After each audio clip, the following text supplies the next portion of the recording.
Shalom WJC family. It is time for our weekly Torah Talk. This week we are reading Parshat Chayei Sarah in the Torah. It is the story of, it's a few stories, Sarah's death, the wife of Abraham, the servant who goes to find Isaac's new wife in the land where Abraham was from. But maybe more than anything, it is the story of an older gentleman who seems to be forever young. Right? There is a line in at the beginning of the Parsha.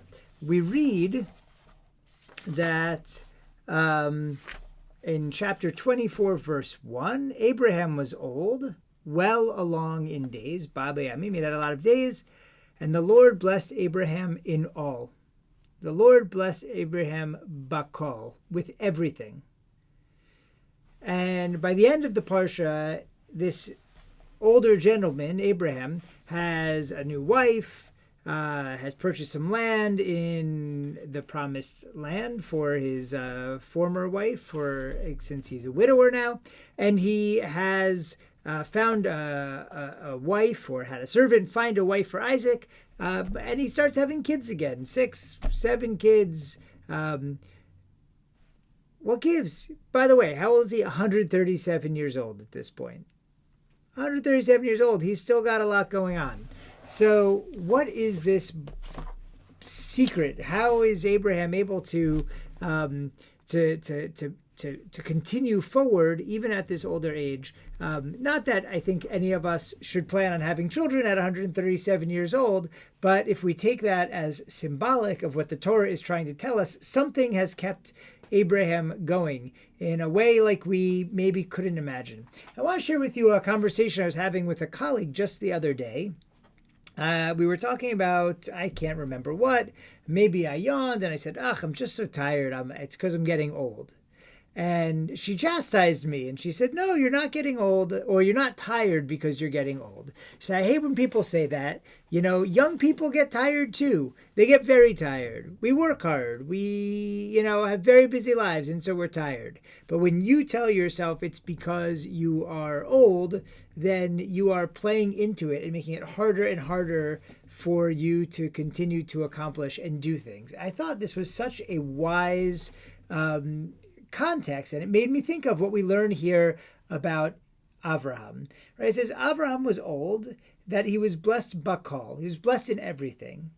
However, there's 2 things we know he was not blessed in. He doesn't have land in the land of Israel, which God had promised him, and he doesn't have offspring to become a great nation, which God had promised him. And so there was still work to be done. And Abraham sets about doing it. He sends his servant. Maybe he's a little old for the journey himself. Maybe he doesn't want to leave the promised land at once he's come along in years, as the Torah tells us. But whatever the reason, he sends a servant to do it. He finds another way to do it, and he makes sure it gets done. Abraham continues on for some time, and he brings this energy of purpose. When it says that he is blessed bakol in everything, we could say, okay, all kinds of commentaries on it. One says he had wealth and everything he might need except a wife for his son. Another says bakol is a secret hint that he actually also had a daughter. The Ramban, Nachmanides, brings the mystical tradition to say Kol is sort of this essence of godliness, the eternal source, and that Abraham had somehow accessed that as well. All beautiful ideas, but it seems that his blessing bakol was actually that he never lost his sense of purpose. He never stopped realizing that there was work to be done, and therefore he had to find a way to do it. Abraham, so to speak, never retired from being Abraham. And so he continues to live with purpose, and he continues on even beyond his 137 years. There's a beautiful commentary on this that the seer of Lublin, Rabbi Yaakov Yitzchak, brings. he says that we're told that Abraham is blessed bakal in everything. What's the call? It's the kol levavcha v'kol nafshecha v'chol me'odecha. That it's all your heart and all your soul and all your might. That somehow Abraham was able to, his age didn't matter, he was able to tap in to this mission that we are given in the Shema, to serve God, to serve the world, to serve the Jewish people, to bring holiness into the world, to bring tikkun into the world with all our hearts, with all our soul, and with all our might. And that is what Abraham models for us, even at his, forget his age, throughout his entire long and blessed life.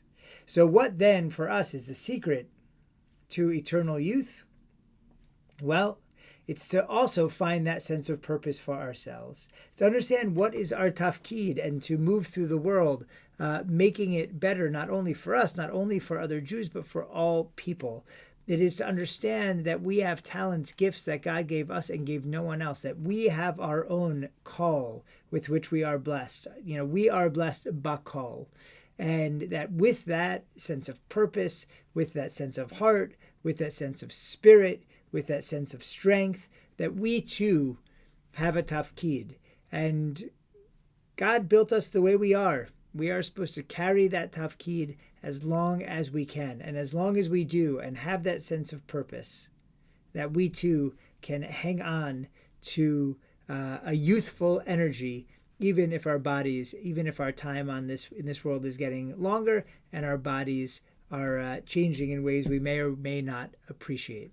And so may we all be blessed bakal, and may we all be blessed to know what is that call for us, what is our heart, what is our spirit, what is our strength, what is our tafkid, our purpose, and may we all carry that blessing into the world as long as we are able, and may that infusion of our energy into the world repay us back manyfold with our own sense of energy and youthfulness, just as it did for our ancestor Abraham.